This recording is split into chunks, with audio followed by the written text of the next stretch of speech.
From Craig Rolson in Europe, David Gerber in Brazil, and our editor-in-chief and publisher, Don Oshman, it's time for this week's Sunday Night Week in Review.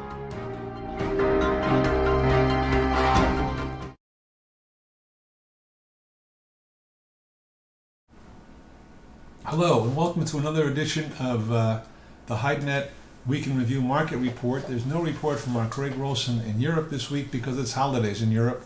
Our next report will be published on this video in September when everybody returns from holidays. In North America this week, as we predicted, steer prices moved higher, specifically Texas branded steers, Colorado steers, and butt branded steers on balance gained about $1 a piece, some a little bit more. Weight's a factor. Weight ranges were 60 to 62 in some cases pounds, some cases 64, 66 pounds as we go into October shipment in some cases. Producers were well sold. The plump cow market was basically steady, not any firmer, but not any weaker. And the cow kill is down about 20% for the year to date, which impacts, it doesn't need that much demand to take up the cows that are available. Cargill, speaking of that, Cargill closed their plant in Milwaukee, Wisconsin, which killed primarily Holstein dairy cows. And another plant in the Minnesota area, Minneapolis area, closed a few months ago, pardon me. And between the two of them, that was about 4,000 head of dairy cows a day, a good percentage of the overall slaughter. So because of the drought 2-3 weeks ago when cow producers culled their herds, there's less and less cows available now. And these plants closing is an example of why there's not that many dairy cows as there were. There's a good report on Tyson about how their margins were up a little bit. Not as good as last year, but their operating margins were reported for the second quarter.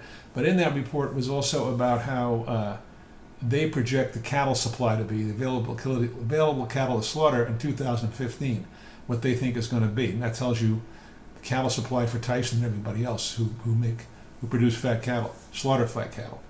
Our forecast about the strength in the market was right again this week. We're not right all the time, just about 85% of the time, which is why the cost of our subscription is nothing compared to the knowledge you can gather by reading what we predict and what we also say why we predict. So you can take that information plus what you know already to make a much better informed buy or sell, whatever you might be doing.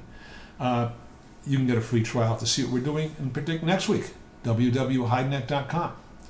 Latin America this week, David Holes, our man in Nuevo Hamburgo, our editor, says wet blue producers are comfortably forward sold again through the Shanghai period.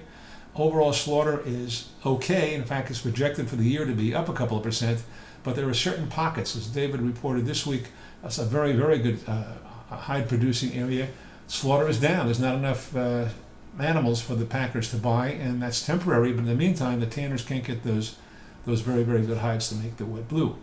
The market in Brazil is firm. Producers were asking $1.90 up to $2, and they're not selling anymore for $1.90. Some bidders are $1.95, and we've heard possibility of $2 being done, but we talk about that in this week's report as well. Argentina is steady, and as well as Uruguay. Central America is pretty steady. Overall, the markets are steady, except for America, which keeps going up. And that's in spite of, for the third straight week, I'm going back to the United States a minute, slaughter was more than sales and shipments. So we got very low slaughter, and still, slaughter was more than sales and shipments, which you would think the market would go down, but it did not. Read the report and find out why. Because there's no European report this week, I want to take a few minutes to share with you what we reported in This Week in Leather on Wednesday.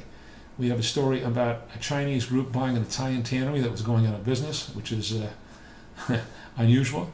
Another Chinese shoe company has expanded in Ethiopia. They're there already. They're expanding. A mega trend is that the number of Chinese footwear manufacturers and people who manufacture products out of leather are moving to Vietnam. Nothing new, but it's going on more so now. And tanners have been moving to Vietnam for quite some time.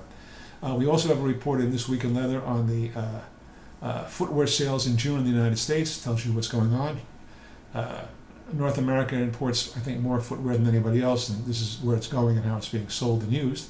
And then there was a big national semi-annual furniture show in Las Vegas this week, and our Lee Corson, who's been in this business for 50 years, writes a special report on how leather upholstery shapes up, the styles, the trends, the colors, and all this. That's in This Week in Leather.